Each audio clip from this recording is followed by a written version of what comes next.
Hey, it's Brad Nelson with Balance Sense, bringing you more tips today to help you save money and pay off debt so that you too can live a happier and stress-free financial life.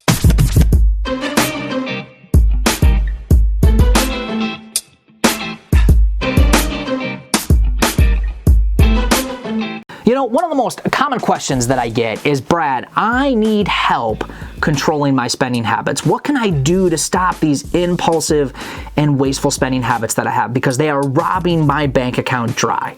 Now, first, I want to let you know you're in fantastic company because I used to struggle with these same types of challenges as well. Seriously, at one time, I had almost $8,000 in credit card debt for a bunch of stuff I couldn't even remember. Well, except for maybe that fantastic Beanie Baby collection that we still have, which was going to make our family a fortune. Seriously. Now, today, I don't have those troubles anymore. As I started to work my way out of debt, I discovered a few secret ingredients to stop this type of wasteful spending. And today, I want to share those same tips with you to help you out. Now, fair warning, these steps aren't going to be like some get-rich or instant result type program, all right? But if you work on these steps in the coming weeks and the coming months ahead, over time, you're going to discover that your wasteful spending habits will decrease dramatically. Now, the first step is you got to make a plan. Now, most people, I think, struggle with impulsive spending because they just don't have a plan for their money.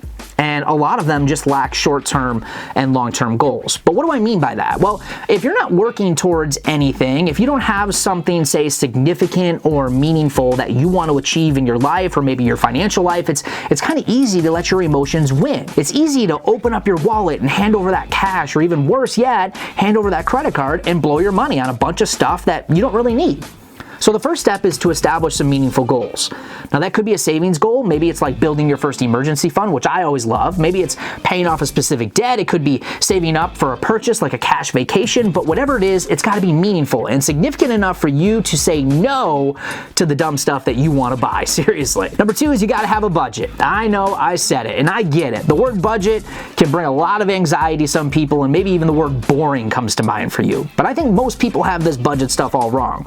Now, a budget has helped me save thousands of dollars. It's helped me buy some pretty cool stuff with cash too. And a budget has undoubtedly helped me wipe away a lot of the financial stress that we were dealing with in our lives. It's also helped me quit my job, and now I get to run my own business and I get to help people out like you full time. That's pretty cool. And last but not least, it's helped me save tons of money by cutting out all the stupid and wasteful spending habits that I had. And it's also going to do the same exact thing for you. So make sure you start a budget. Number three is you've got to cut out the distractions. Marketing is amazing. I mean, if you think about this, we are hit with marketing messages all day and every day. And a lot of these marketing messages are trying to sell us stuff. So one easy and simple trick is just to cut out as much of that marketing and those distractions as we can. Now, here's some really quick ideas to do this. Unsubscribe from marketing emails and text messages. When you get those store flyers in your mailbox, throw them away. Cut back on social media and mindless news feed scrolling. Ditch the social media shopping groups and those events. When you shop, make a list and make sure you stick to it. And if you're bored, certainly don't go shopping. Find something else to do. Now, here's the thing. I'm not saying that you can't go out and spend money, but when you're continuously exposing yourself to these messages, you're going to always be in a state of hyper-consumerism. Step number four is you've got to consider the opportunity costs with your purchases. Now, for every choice that you make, there is a trade-off for it. Now, when you buy something, you are giving up something else to have it. So ask yourself, does this purchase line up with my overall goals? If it doesn't, it's a lot easier to say no. Now, you can see kind of how having those goals comes into play. Fifth one, and probably the most powerful one of all, is just wait and give yourself 24 hours. Most of the purchases that we make are emotional purchases. Think about this. If we were using math and logic, a lot of us wouldn't even be in the financial positions we find ourselves in today. So thinking back to those Beanie Babies that my wife bought many years ago. Look at this one. This one's praying for our souls. She didn't do that with logic. No, she did it out of emotion. She got sucked into that Beanie Baby hysteria along with millions of other people. And we've all been there and we've all done that, right?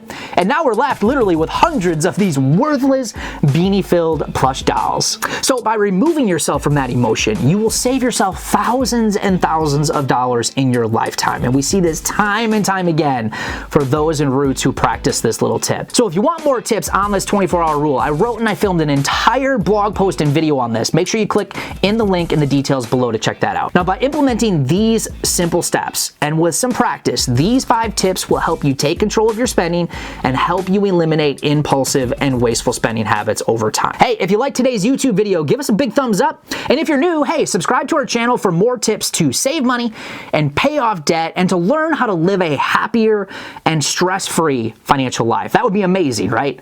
Also, hey, if you got a topic you want us to cover, let us know in the comments. We'd love to hear from you and create some content just for you. We'll see you all real soon.